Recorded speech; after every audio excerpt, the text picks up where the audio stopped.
Hello, everyone, and welcome Or welcome back, to the Wizarding World Legacy Podcast. where we discuss the magic of the Wizarding World's past, present, and future. We're your hosts, Eric, And Jasmine. and we're coming at you with a little bit different of a format today, as you can see. Interestingly, this format is sort of where we restarted the channel. It absolutely is, except for it was from the reverse angle, Yeah, we were looking. but we were in this room. We were. This is the home theater. Certainly where we will be screening most of the upcoming HBO TV Most, series. if not all of. All of. It's a nice sound system. So It's a and that's nice important sound to me. system, and this series is going to be epic. So we will have complete darkness, complete silence, and nothing but our undivided attention. Indeed. There's been a lot happening. Yeah. We have covered some of it as of late, but even more has happened since our last episode, which we covered the trailer. Pretty unexpectedly, a lot ended up happening. We were told that it was going to be coming out in Christmas of 2026. We got our first trailer, which we watched live with you guys, then did a deeper reaction to. Please always see our previous works if you're curious about that at all. And then basically without any warning, we were gifted this Finding Harry. Well, they dropped like a teaser photo, said something's going to be coming on this date, dropped a trailer. By the way, we also have this like documentary, Right.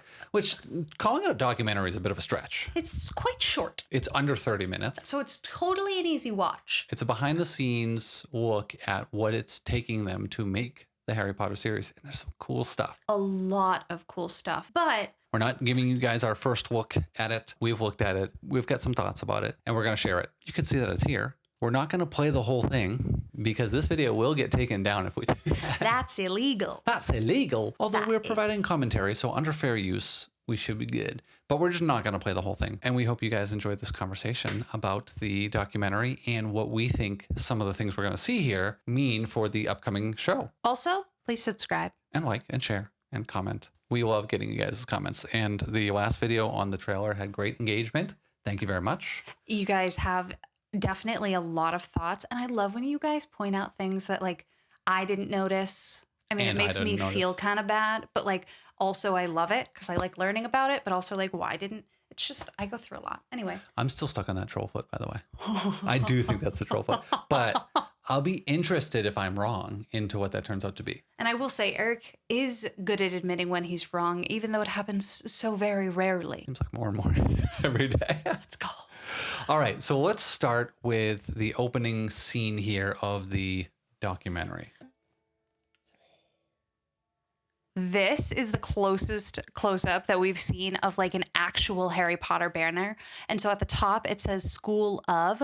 School of is written right here.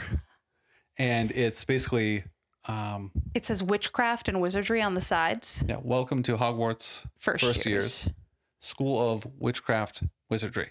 I think one of my favorite things about this documentary, I need another word for it than documentary, shortumentary? About this behind the scenery. Bassinery. We're going to go with that. About this bassinery. We get some like really high resolution photos of some of the things from the show that, you know, we have pixel peeped historically.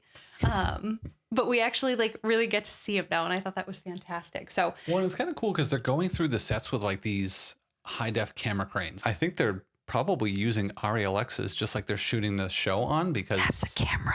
yeah, it's like a minimum $75,000 camera, usually closer to 250 once you include the Cook lenses and everything else. Anyways, I told you I was going to nerd out about camera stuff on this. It's going to happen. There's even a nice light stand with a sandbag right here so that they can boom over some lighting. And yeah, so we get to see all. Do you guys think Eric likes cameras? I'm a little bit of a tech nerd. A little bit. Anyway, please continue. Yeah, so we'll continue and you get to see even more of these wonderful little close-ups. Oh, Mr. H. Potter. the emblem. Oh, okay. Okay. So those were brooms. Okay. We get a better shot of the brooms later. Why are you making me pause here? Because this is a colored shot. They're all colored. They don't use black and white. You fool. No, in the other shot that we get, I don't think they're colored. There. They are. Okay, then continue. But there are different styles here than in the other one. So we get an array of different brooms here. You've got We talked about the fact that these look so weird. Right, you've but got, like, we pieces didn't get stacked. what we were looking at was the ones for Quidditch. These are like, These are probably like commuter brooms. yeah, that's exactly what I was just thinking. Commuter brooms. I actually like the style of this pair here. Actually looks really nice. It's giving very traditional commuter broom. The one on the end looks like garbage. It just looks like sticks, which This- is what a broom historically was, but it's like bamboo. This looks like garbage that got its hair braided. This one looks like it really wants to be a herringbone pattern or something like that. And I'm not entirely mad at It's it. giving Chinese finger trap. Chinese finger trap, woven basket kind of deal. Yeah. I'm not entirely mad at it. It's just, I don't know. I feel Could have had something different. like brooms have been around long enough to just leave them alone. You know? Probably. Different styles. We get to see different styles, and these ones seem very different than what we got in the trailer. Yeah. All right. Potter. We got a nice look at. This is Edinburgh. Oh. So I've been here a few times. What you're seeing up there is Edinburgh Castle.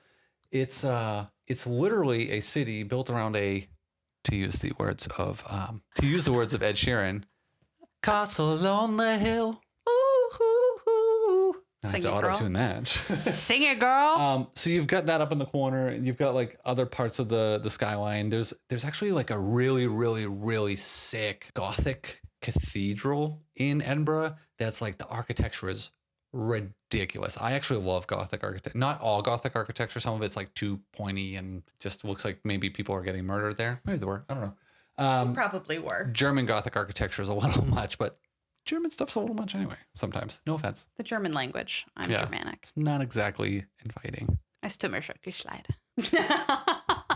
What this reminds me of is like when you're looking at this. Actually, what does it remind you of from the thinking of the movies? Prove a drive. No, this reminds me of Spinner's End. Oh, yeah, totally. I just love the architecture of Edinburgh. You can walk anywhere in the city and just be like in awe of the history and of just like how well preserved some of these buildings are that have been there. I mean, if you go to Edinburgh Castle, for example, there's a little chapel in the middle of the castle called St. Mary. I think it's St. Mary's. And it's from the year 1000 in pristine condition. I'm like, bro, the chapel that the castle is built around, which was presumably built after the castle, is from the year 1000 in perfect condition. Our country wasn't even the abstract thought in a sailor's mind at the time. It was just, yeah, it's crazy to think how old that is. I'm from the year 1997 and I am nowhere near perfect condition. For sure, though. For sure. Yeah, I could definitely second that on myself. I don't know. It's cool. So they're going to be shooting the reason this is in here is because they're going to be shooting some of the scenes in Edinburgh. And they did that last time. So while they have built out an amazing amount of sets, which we're going to see, they are going to be using actual film locations from King's Cross. We're going to see the exterior and interiors of that, although they'll have to modify some of the stuff to make it look like it's from the 90s. True. We're going to see parts of Edinburgh, Scotland. You know what? We should just see it. No, I mean, in the show, we're going to see it. Got you. And so that's why they would show this here, not just to give you a cool cityscape. It's actually going to be seen in the show. There's a purpose to this. Yeah. Do not worry. So we're getting, this is actually King's Cross that you're seeing that woman at. The Harry Potter statue where he's on the broom. I'm trying to remember what part of England. It's like outside of London, but I'm trying to remember what park that's near. Super cute. You can just see him like racing on his broom. They have some parks where they have like these bronze ducklings that are like walking through. We have that in I think New York. I love the bronze Central Park. ducklings. And then near Lyric Theatre, not Lyric Theatre. They're basically their version of Lyric Theatre in London, where you can see the Harry Potter play at. They have like super, super cool statues out there that you can see. Speaking of the Harry Potter play, Tom Felton has decided to continue his performances. Yeah, and I saw my first advertisement when I was looking at this for the first time on HBO Max, because I'm a peasant and I don't have commercial free. It played an ad for The Cursed Child. And then they said, Tom Felton will be on Broadway or at the Lyric Theatre until May something. Right. Which it was only supposed to go to when, like March? Yeah. Yeah. He's definitely extended for a few more months. He's probably having such a good time though. I'm sure he is. We get to see the set that we talked about from the trailer of Harry's where am I pointing? Covered under the stairs, and then the kitchen. What do you notice on this one that we didn't see on the other one? Just point it out. A door. There's a door on the kitchen, like there's supposed to be. Oh. There was not a door in the trailer. I don't think there was. Otherwise, it was We could really go fact hidden. check, but Yeah, I didn't see a door, and nobody corrected me on that. And you guys have been good at correcting me in the reviews. I really like you guys for that. One of the things I like about the cupboard under the stairs is it is so cramped. Yeah. It is real small. Hurts my feelings to look at it every time. But it does make you feel like it's way more book accurate because you think of what's described in the books, and he's like in this tiny, cramped little space. Vernon even ends up saying like you're physically getting too big for it. Right. And he's But got like Vernon somehow smashes himself in there and sits on the bed. that never made sense to me. I don't see that for Vernon. Although Well, maybe this Vernon. Zaddy. Maybe that's the argument. Zaddy Vernon might be able to. Maybe that's the argument for why he's not so big and beefy. Got it. This is really cramped like it's described in the books. And then like I can see there being little cobwebs and spiders and stuff like that just kind of hang down. And Harry's like, hello, friend. You're the only friend I have. Except with Dominic, it's more like, oh, hello there, friend. Because he's got Thick accent. a thick Scottish accent, Glasgow accent. Oh, We'll get to hear that it's in a bit. absolutely stunning. Oh, just let it play. No. Oh, we've stopped on a camera. Beautiful. Ari Alexa. Moving on. In this shot, his beard is so curled. Like, It is. so clearly curled. Yeah, it is interestingly curled. And I'm wondering if they just like start the day with a curled beard and then it like loosens up throughout, or they like wait until they're about to call action and then like pull it apart or like brush it or something. But this is like Dumbledore gets up at 5 a.m. and takes a curling iron to his beard. I think personality-wise, he's going to do a great job. But I still have the same concern I've always had, and he addresses it pretty extensively here. He does. He talks about it for sure here. I love the spectacles. Yeah. The hat's funny. He looks fantastic. I've got comments about the top he's wearing, and it has nothing to do with the criticism of Dumbledore. But we're going to get more into that once we get into the costume design section, because I have thoughts about how certain themes are carrying across the different segments of Harry Potter. I always find it fascinating to see how things end up looking on screen versus how they look when they were shot, Oh my gosh. because this is literally day. Right. But So- it's like, it looks like an overcast day, which you've always told me is like a really good day Which, to of film. course, it's the Right. UK. We're in the UK. Every day is an overcast. That's not Fair. true, but That's just weather. overcast can be really good because all the shadows and everything are very like muted. Right. So you have much more flat lighting. And so if you're a camera crew, that can be really good because then you have control over where the shadows are and how the lighting hits your subject. You can kind of overpower this versus overpowering the sun with the harsh shadows. It's very difficult. What's impressive though is while it's kind of a gray and muted time of day, they make it look like night very convincingly. It doesn't look like they just brought down the exposure. It's like the color tones and everything else. It looks great. I'm getting hurt about it. Another one booming up. You got a nice shot of the sorting hat here. Is that a 3-legged stool or is the 4-legged? I can't tell. I know. I can't tell either. And you brought it up last time. I So I'm know. like, are we going I to see? Which one can't are we tell. going to see? You got this guy sitting on a dolly up back. Another Ari Alexa there. I love all the stained glass in the castle. So nice. Love the courtyard. Mm-hmm. Love the tree. Looks sick. The windows. Yeah. Costumes. Wands. This is just rigging, but I wonder what they're building here because they're building a set. I don't think this is at the Berry Bushes Farms. I think they're building a set more on location. I wonder if it's a part of the Quidditch pitch because I see how they're building the risers like that and it's set back. Maybe, but I wonder if it's part of the Quidditch risers and they're going to use that as like a section of it where the kids stand. Like, you know that scene where Ron and Hermione are cheering right. in the Quidditch bleachers? I wonder if that's that. I have to imagine that the whole Quidditch thing is slightly more developed than. Well, we're seeing what was done before the trailer came out. I'm curious what that would be. Dude, the sets are ridiculous. Also, it's being narrated by Nick Frost, which I didn't know until the very end of it. We talked about what was the number in the 5972. books. Oh, in the books, I don't know. It's never given. There is no train number in the books. Ooh. I looked tirelessly to try to find it. Extensively. There is no number actually given in the books. I wasn't even able to find one on the illustrated editions because usually it's like a much more caricaturized Right. version of a train. No number. So the numbers that are used here, these are actual locomotive registration, which is why they have to have different numbers. That's cool. It has to do with like how they're allowed to, I don't know all the nuances of this, guys, so sorry. But it has to do with how they're able to have it on a track. Like this number has to be there. John Lithgow talking about how he thinks the Harry Potter series was a huge phenomenon. It's great to be a part of the phenomenon and the reimagining of the series. The fact that it was so important to so many people and was like a transformative experience for some kids. And it's amazing to be a part of that. Another look at Snape. Look at that nice smile. Snape would not have a nice smile like that. He looks way too pleasant to be Snape. These are all the things that people like are like, no, he can't be Snape. That's a nice, friendly, inviting smile. Yeah. He just can't smile during the series. His smile should strike fear in my heart. I should be like, is he thinking of hurting me? Is he imagining the ways I could be tortured? And that's bringing him joy? That's what his smile should evoke. He's giving like Christmas. I don't know. It's so warm. He's giving like, we just had a funny moment together.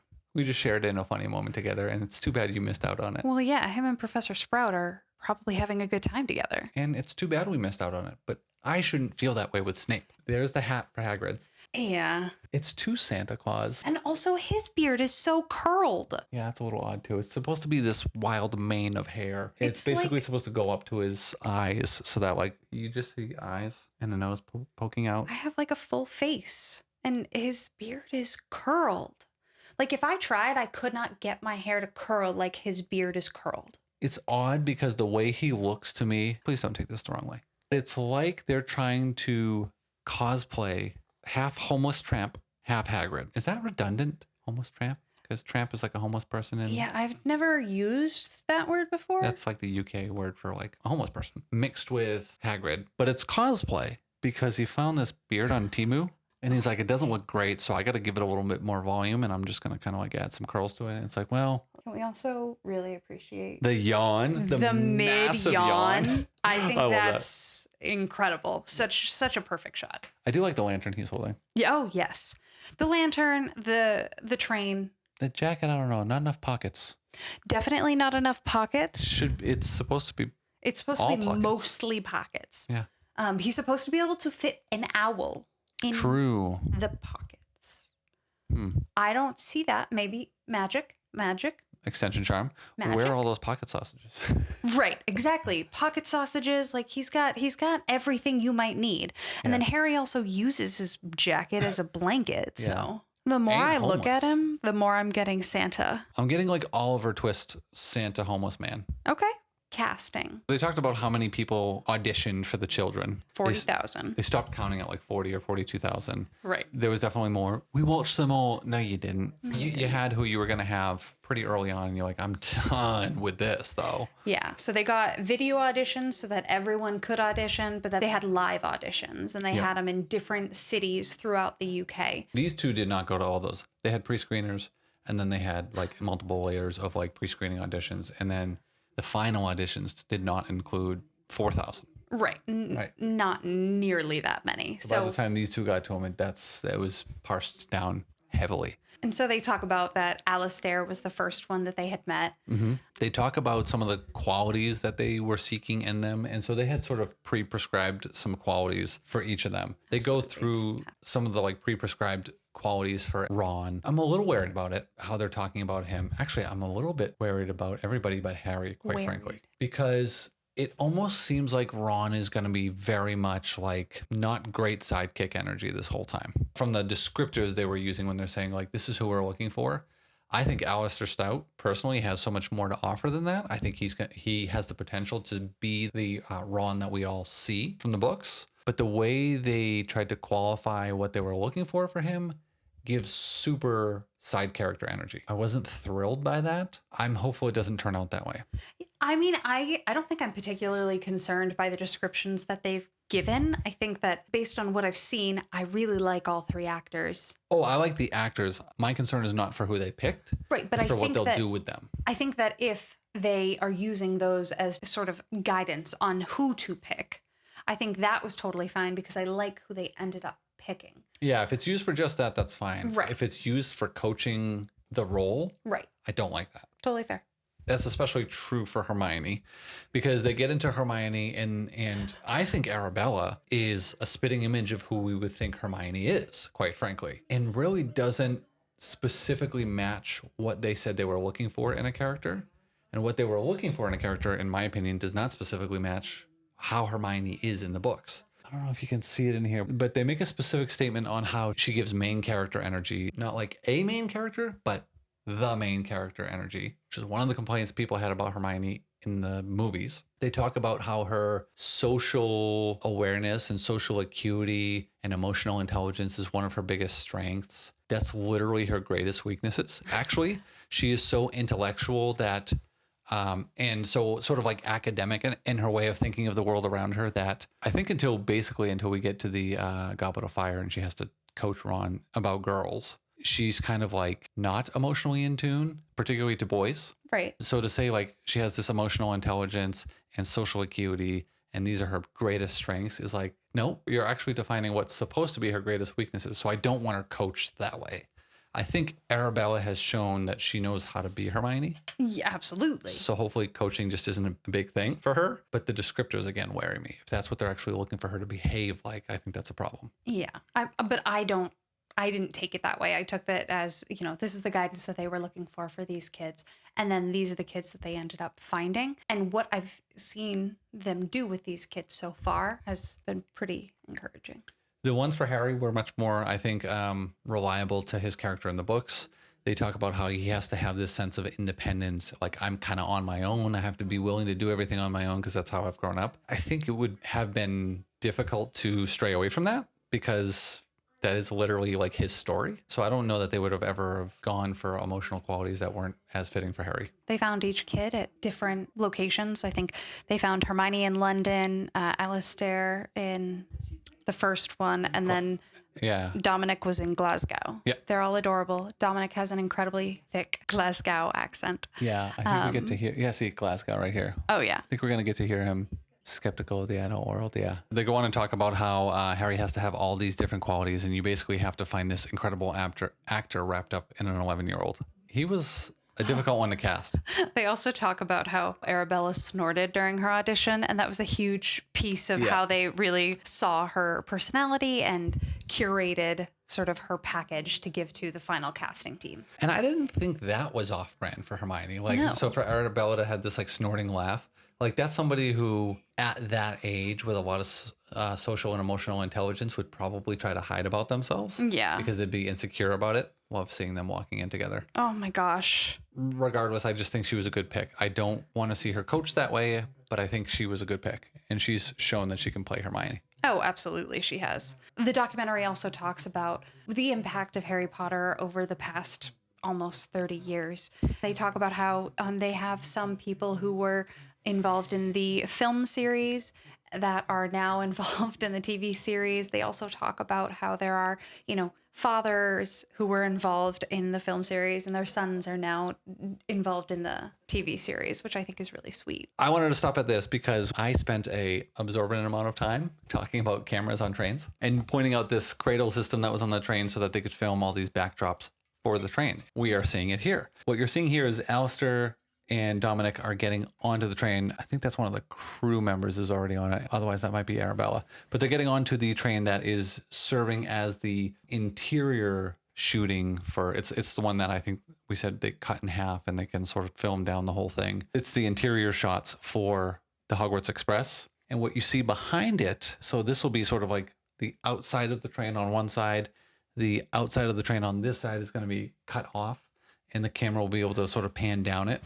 And they're getting in like what would be the back of it. What you're seeing behind it, which will be seen out of the windows of the train, is that LED volume that we've described before, where they shot these clean plates of the environment, or these environmental plates is what they call them. And they project those up on these screens that serve as a live backdrop. And you can play the video and you can say, oh, we're going to restart. And they have like a time code key that they press a button, goes back to this time code so that they can start the filming at that point, and it's always starting at the exact same spot in the video that's going behind, so that they know they have complete continuity when they switch angles and stuff like that. Do you think there's going to be a scene where they're getting on the back of the train? And if not, why is the background moving? So I think the background is moving so that they can get lighting and everything else queued up correctly. Okay. And so they're looking at like how it's casting into the environment, whether or not they need to bring up the exposure there, bring up exposure on some of the lighting and the artificial lighting that they're providing on the other side, and just balancing things out in the shot for the train. Oh, okay. Thank you, Professor. You also have to use things like gen lock and time code to sync the camera to the background, to the audio, and to everything else. So everything else has to be synced to one another, and they have to run it for a certain amount of time to get everything to gen lock. Got you. Technical. We get to see some of the awesome candies.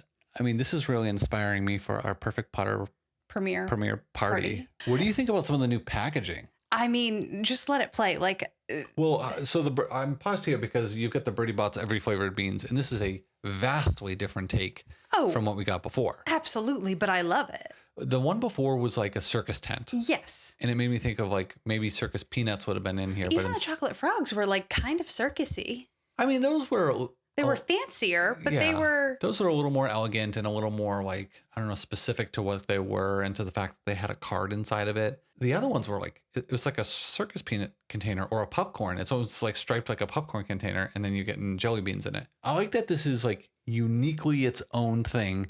Do you get this? No. What's going on here? So to me, this is like Jack and the Beanstalk. So you've got this boy climbing up this giant beanstalk, and it's the every flavored beans. And I think it's supposed to be like, all right, they're incorporating this fairy tale that's based upon beans, and it's Jack and the Beanstalk, and he's going up to the giants. I wonder if that's going to be explained in some way, or that's just like a blink and you'll miss it, but here's this cute little thing we threw in here. I love blink and you'll miss it moments. I do too. The chocolate frogs I love. Wildly different. Again, I hope they're going to show the top. Yes. I love how it opens. And the frog itself. Yeah. If they sell these, I'll be buying them. Oh, yeah. I'm going to, like, so much. Well, certainly we're going to be buying them. It looks like the card's in there and it's different too.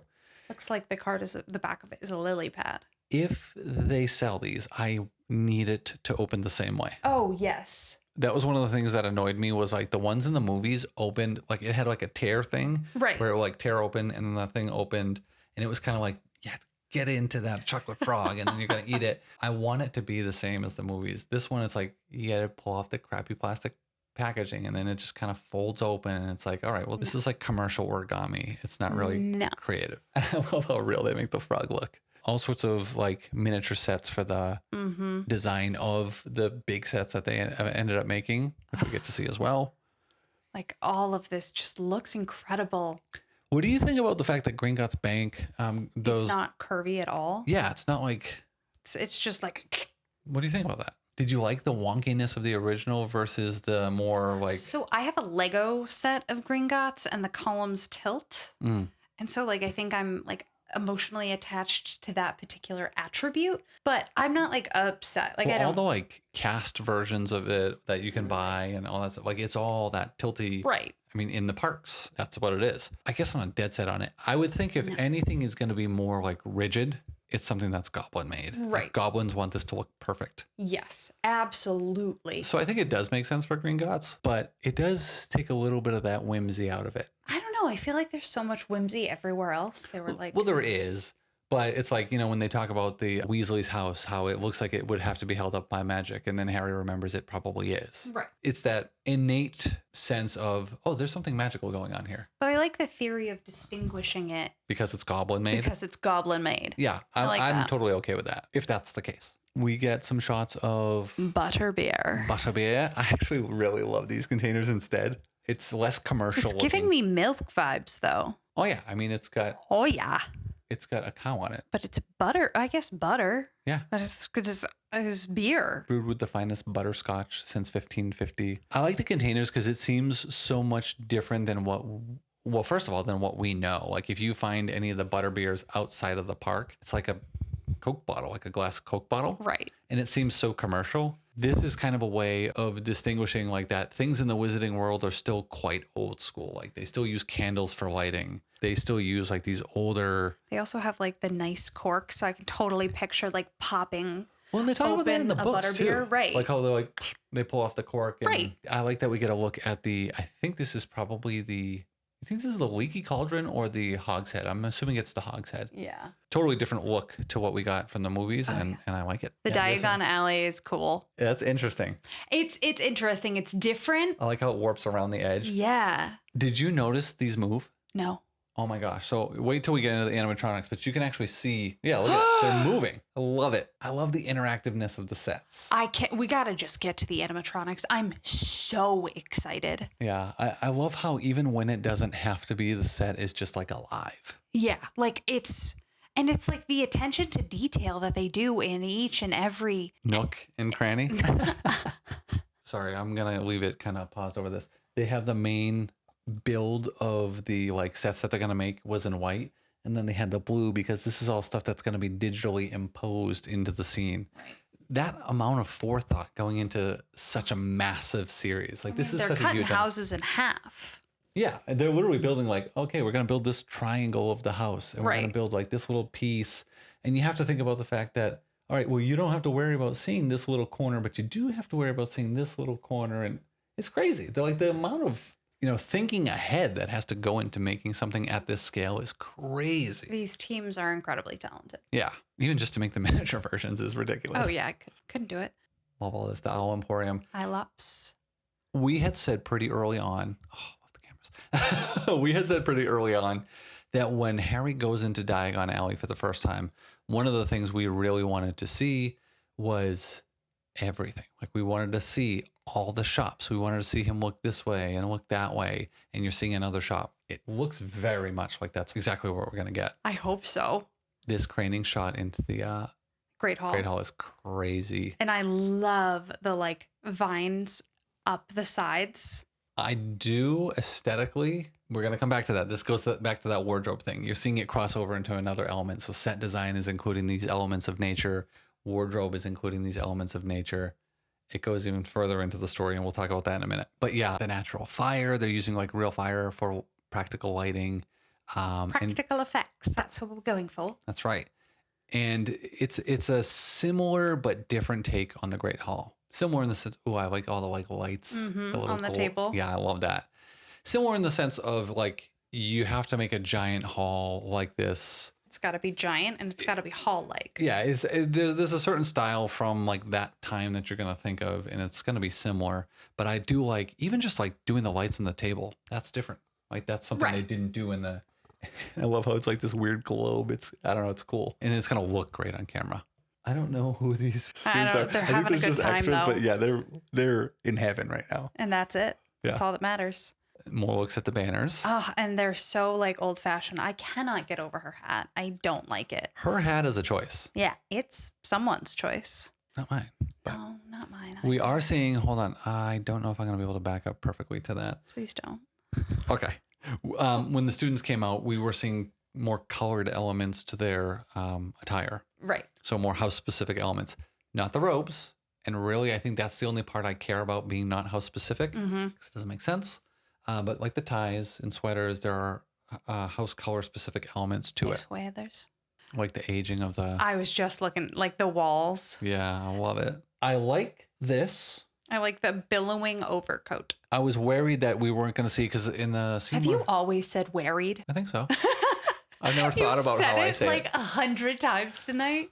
I was worried that we were only going to get like he had like a nice suit kind of deal. Yeah, with all the buttons. Yeah, where he was going through the hallway at night.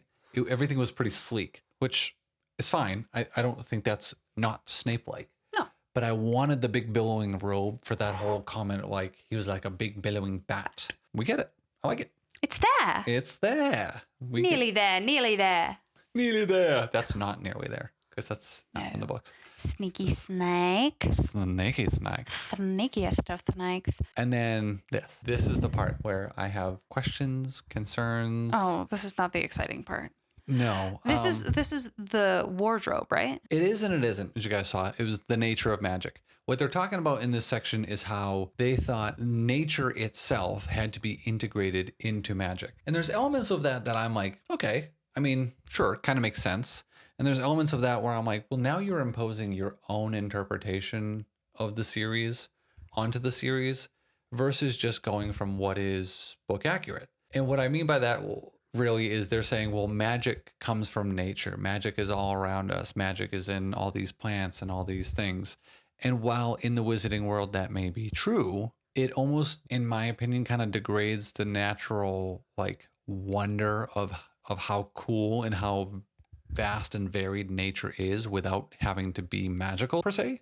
Do you know what I mean? I mean, I don't, what I'm thinking is that I feel like this generation almost needs more of a foundation from where magic comes from Right. to truly buy in, especially with something that is this long form of content. Yeah, I mean, there's tons of different lore for like where magic is generated from for different series. Like if you think of it like from Lord of the Rings versus from like Dungeons and Dragons versus from Harry Potter, there is like a different core from whence magic came. Even in the Hogwarts Legacy series, there's like ancient magic versus intrinsic magic. One of the things that I liked was the mystery of magic that was within the Harry Potter series. It's never actually explained, and J.K. Rowling even goes so far as to say nobody in the wizarding world truly understands where magic comes from.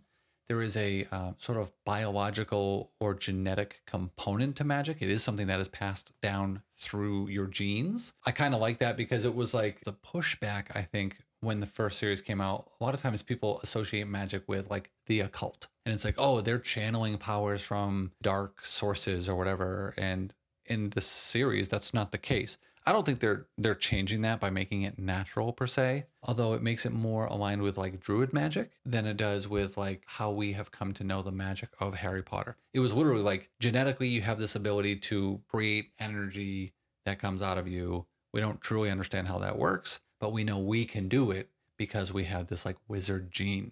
It's kind of like what she called it. I feel like it does kind of change that a little bit. Yeah, I definitely think it changes it a little bit, but I'm really excited about like the nature aesthetic that is. I don't mind the nature aesthetic. But I think that the nature aesthetic is probably pretty tied into that interpretation. Yeah. So I agree 100%. I think what they're doing is saying like, here is how it all ties together. Everything has this foundation in. It's very intentional. There's a lot of intentionality. I hate that word. She knows I hate that word. Not intentional. It is very intentional. Yeah. The intention is to tie these different elements of the wizarding world together through the foundation of like, it's natural. It's from nature, which is fine. It's just, that's not what we knew from the stories. Yeah. I do like how it looks. Just keep going. What is this? I don't like it. It makes me upset. Is it an animagus? She's no. Keep going. I got to keep it there for one more moment so we can all just be like, why do you exist on screen right now? Yeah. Okay. Well, that's enough. It's plenty. I just hate It's in the transfiguration classrooms. You can see it on the wall there. So I don't know if that's like transfiguring yourself and like how she transfigures herself into a cat, although she's an animagus. If that's somebody partially transformed as an animagus, I don't know. It'll be interesting to see how that's explained or if it's explained. What do you think about the little wand movements? I don't think I see them fully enough to have an opinion yet. So you've got this thing where Hermione's like...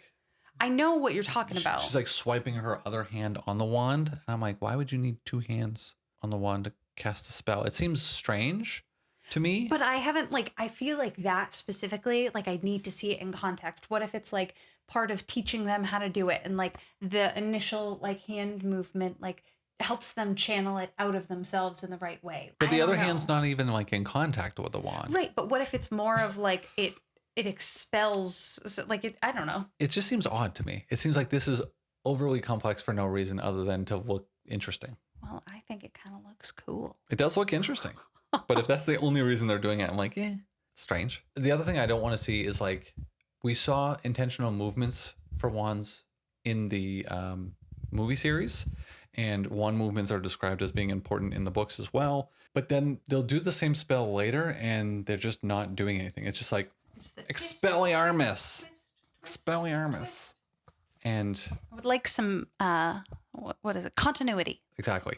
It's funny too because they had wand choreographers. Right. But I will say, like, the magic developed over the series. Like, they had, those crappy resin wands to start with, and then they got to the actual, like, Well, no, they had like wood wands. like, just like basic wood wands. And then they got into the, like, resin wands that were like very character specific. Yeah. So, like, the magic of the series really evolved over the course of the film series. Yeah, even what they ended up doing for sound effects was very intentionally changed over yes. time. How they were visualized for certain spells and not necessarily visualized for other ones. I want continuity for sure. Absolutely. So we take, The potions classroom looks sick. so cool. It looks surprisingly warm for being in a cold dungeon. Obviously, that's because of all the warm tones of the fires and the candles and stuff like that. This is Hagrid's head. Yeah, the That was animatronic head. creepy. Super creepy. They're like looking into his eyes and stuff. Ooh. Just get to the animatronic section. Okay. I'm so excited. Like, I have a comment about that one that we just saw. I can't wait to see what they do with everything after. I think these are like people who are working on set. I think this is like their kids got to go to some of the sets. So fortunate. So fortunate to be able to go like into the Three Broomsticks and the Hog's Head and Diagon Alley and just like experience it. Yep. I want that. Slightly envious. This is the guy whose dad was a painter for the boxes and now he is a painter for the box. Handcrafted. So now we get into the meticulous design of the animatronics. So this here. That's an animatronic. It's a little jerky. That can be easily smoothed out in post, but holy cow, they're going to get into. And again, you absolutely have to watch this, but they talk about how they are creating sort of all of these. They have made 10 owls. Each owl has like 40,000 feathers, like handcrafted feathers. Yes. Yeah. That each have to be individually inserted and tacked down. And also the articulation of the owls has to be akin to what you would see in a real owl. And to do that, they have to have these very intricate motor systems in the necks. You're kind of seeing that here with these support structures that can also turn and bend and twist, but are rigid enough to create actual support of the head. It's crazy. And they talk about like how much time they just spend watching owls be. Yeah, so that they can like really understand how to make these things articulate in the way that they need to articulate. They have like a film crew and a wildlife film crew that goes out and films owls just existing in the world so they can emulate that. They make all of these feathers. I think they've made 10. Do they make the feathers or do they use, I think they're using real feathers, right? That they have like Ooh, acquired. I didn't know that. This is the Doug Bog. The Doug Bog, to me, is a straight up rip off of Hogwarts Legacy. It looks identical, practically. It does look identical. Smaller, but identical to the one in the game.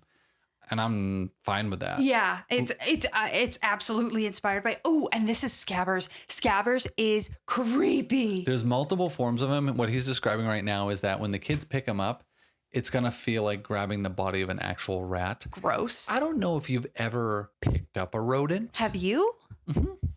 Why? I've held a rat like in a pet store when I was younger. Okay. But an actual wild rodent I have also picked up. My wife and I accidentally caught a flying squirrel.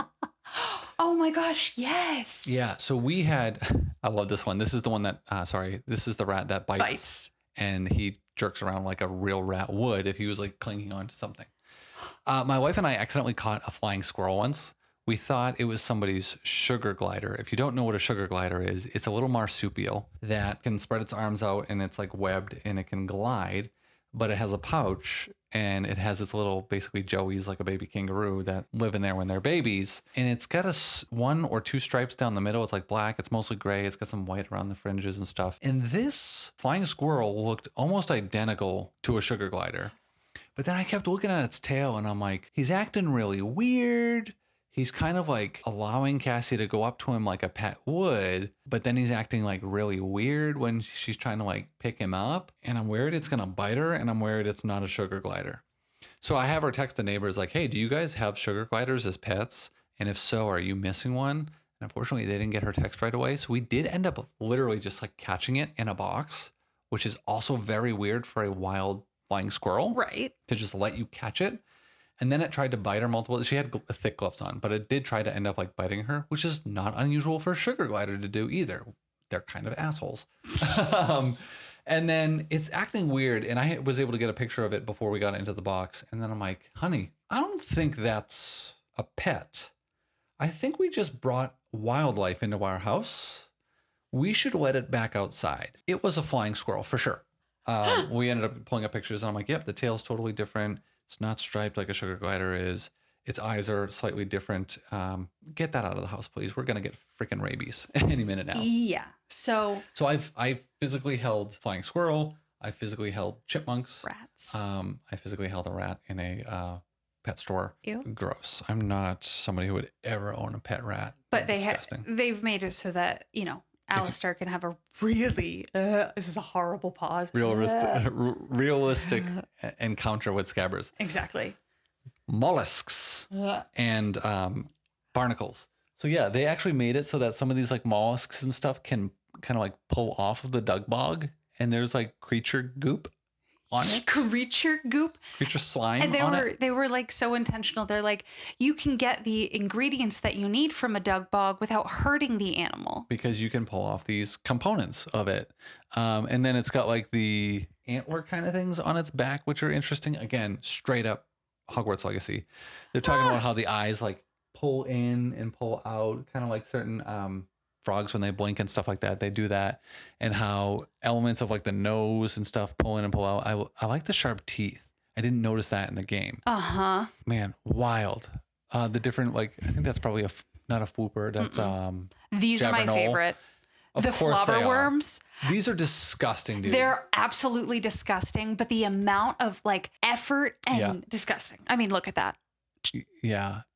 But like, can you imagine Just the goop coming off of it is like repugnant. Hagrid is just like interacting with it and it's like, Can you imagine that when I was trying to capture this content so that we could use it for the purposes of this episode, we were eating and that came on and I'm like,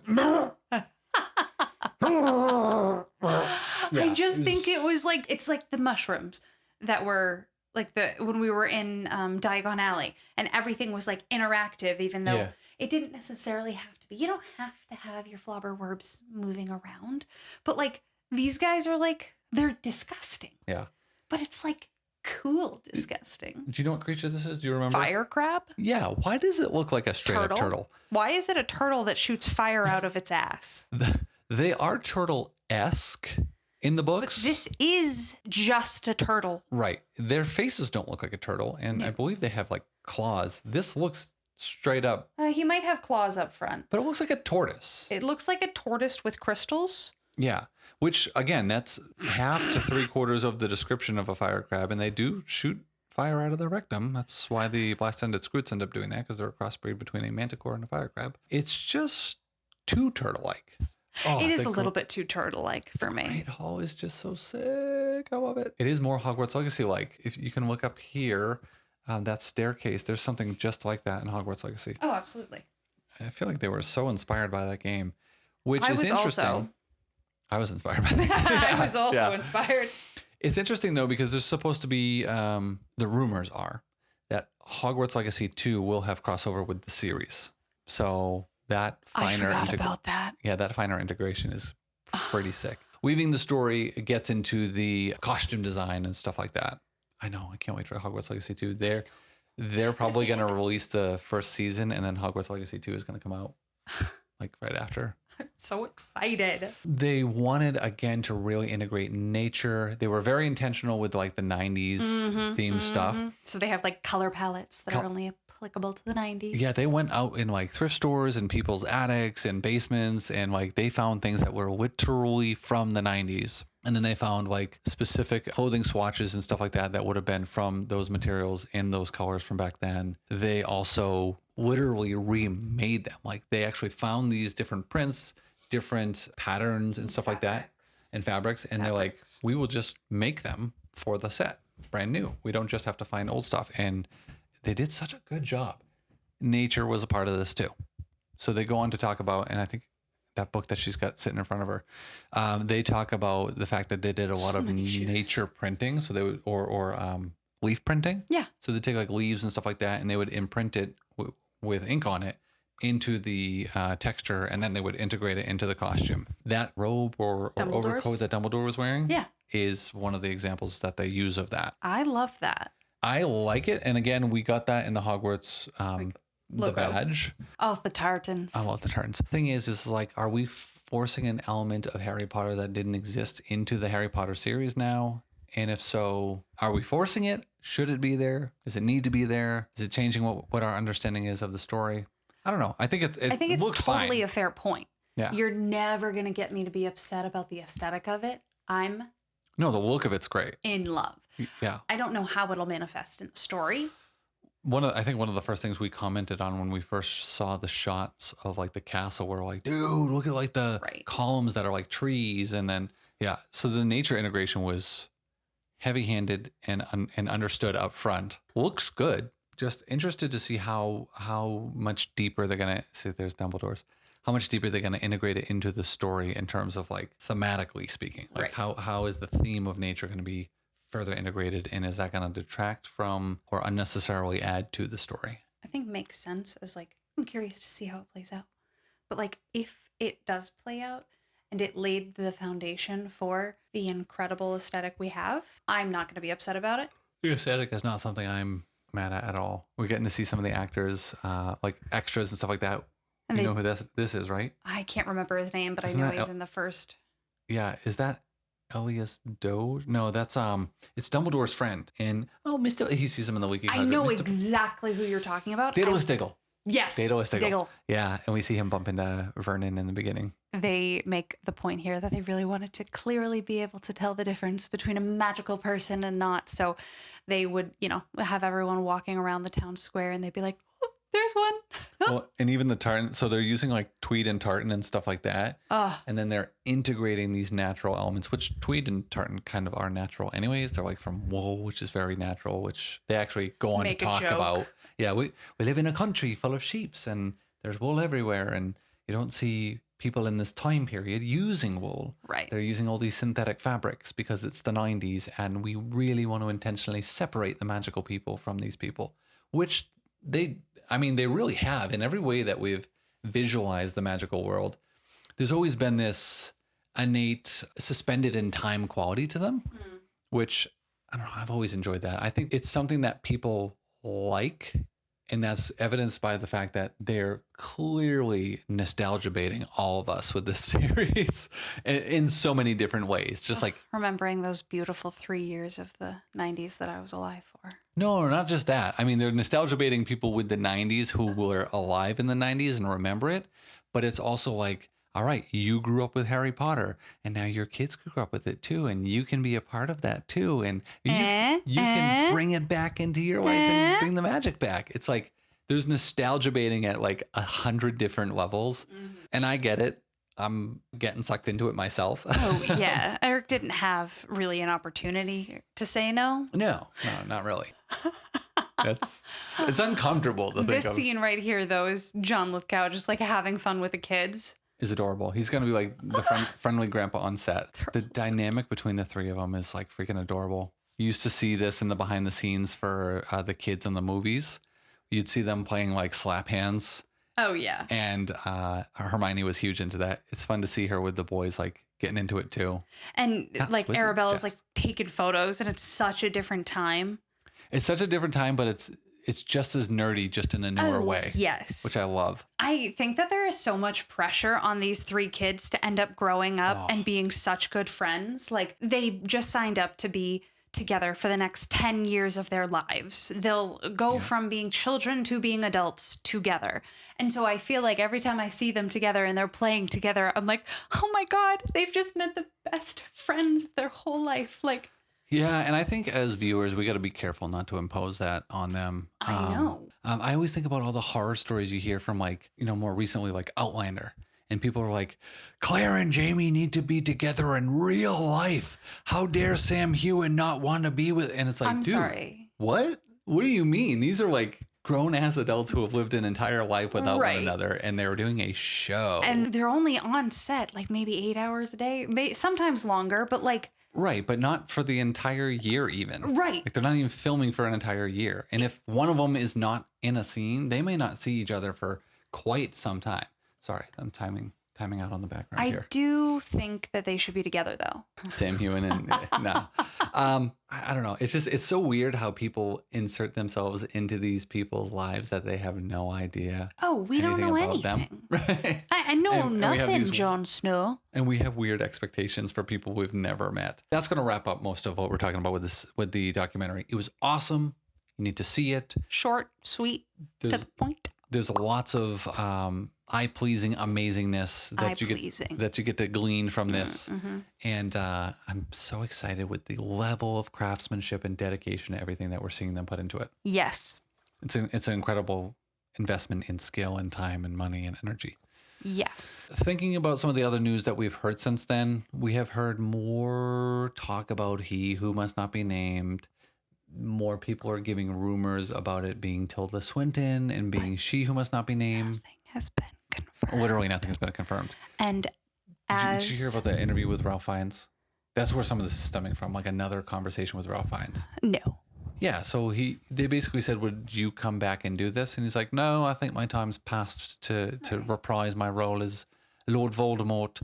And somebody mentioned something about like, what do you think about Tilda Swinton? And he's like, she has my full permission to carry the mantle of Voldemort. It's like, well, it's not really your permission to give. Right, but also why are we using that as like anything? I know. I think it's at this point quite clear that Ralphie Boy doesn't know much. And Or he doesn't, he's just screwing with people. or also in addition to as well as HBO CEO Casey Bloys has also very clearly told us, don't believe rumors. That's like one of the things that people are talking about more frequently now. There's been a couple other things about like merchandise stuff that's going to be coming out, about Harry Potter's Instagram, how they keep going back and forth from the HBO to old stuff. And are we going to see stuff from the like films slowly fade out, or is that going to continue to be a part of the franchise as we continue forward with this? What would you want to see? Do you want to see us be like, all right, if we're starting over, we're starting over? I don't think we can because we have like Universal. I don't think we'll ever be able to phase out but the film franchise entirely. And Daniel, Emma, and Rupert are all inherently tied to that. I think that we'll see much less of them, but I don't think that. But I mean, when it comes to like when they do like the back Hogwarts celebrations and they do all these other things, do you think the focus is now completely going to shift to the new series? Or do you think they're going to continue to try to integrate the movies series into those two? I think that it'll mostly be TV series, but from time to time we'll get, I mean, it's like Tom Felton. Like Tom Felton's on Broadway right now. Tom Felton will continue to be involved in Harry Potter. You think the Phelps twins will continue to do stuff? Right. The Phelps twins will continue to do stuff. I'm sure Daniel and Rupert will, after so many seasons or something, like give props to the kiddos. And Probably. so I think that they'll be there, but not nearly as present as they've been. We didn't get to see any real sneak peeks at Warwick Davis in costume. I want to know how they're doing it differently. Because clearly they're going to. But Right. But I feel like with previews, you can show so many different things. We already know Warwick Davis. We've seen him portray many different characters. I feel like it's not necessarily something you can give away in a trailer. yeah, you might want to suspend that for a bit. Because like we know the person, we've seen them act in the role in the franchise. In two different versions of the role, where he's been like the choir master versus the like traditional Right. Flitwick. So I'm wondering where they'll lean heavier, like older whimsical wizard versus like kind of polished. I was a dueling champion, kind of. I always like a polished dueling champion personally, but at the same time, I don't think that they can afford to. Oh, it's not going to be the same thing, I don't think. Well, no, but I don't think they can afford to show him like before the series starts. Like the one thing you have is how you're going to do it different. Yeah. With him specifically. Yeah, specifically with people who are coming back. He's the only one who is and is now. Who was and is and maybe forever will be. Probably. Most likely. Anything else you want to touch on? I wanted to touch on the fact that I think people should subscribe. Yeah, well, they should touch on that subscribe button. Yes, and then soon after, maybe even before or during, touch on that like button. If you figure out how to do it during, please let me know. I've never mastered that skill before. Yeah, you're on it on your phone, you're on it on your iPad or your laptop, and you're just like, Both. Dual modality. Yeah. Got it. Please. Easy And peasy. Thank you. And then if you guys have thoughts about, first of all, if you've watched the documentary already and you have thoughts and comments, I know some of you have. Which you should have. It came out on April 5th. I mean, we took a little while. If you've watched it already and you have thoughts and comments that you want to share, please do. I really want to hear what other people have to say about what we've seen for the behind the scenes kind of stuff. Is there anything you were disappointed by? Not you. You were looking me in the eyes when you asked the question. Is there anything you were disappointed by in this documentary? Like something that you thought, well, I thought that would be different and this is how I would have done it. There's always this is how I would have done it. Tell us how you would have done things differently. If there's something specifically that stood out that you're like, no, I'm not really into the nature vibe or whatever. Or did you just love all of it? Love, love, love. And what didn't you see that you think we should have without being too much of a spoiler? He's still asking you guys. You He's not asking answer me. that. You can answer that. I'm just so confused.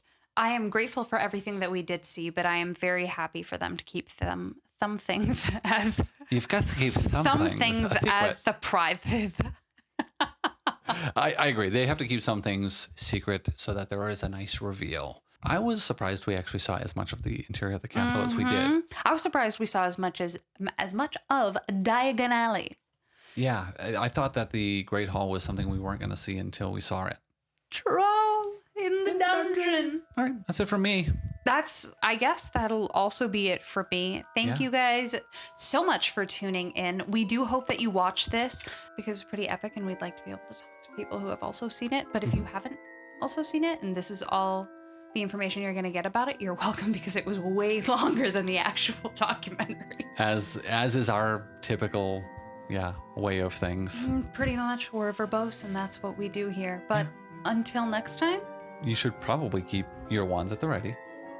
And stay magical. Finite. Well, come on then. Let's not wait for the grass to grow.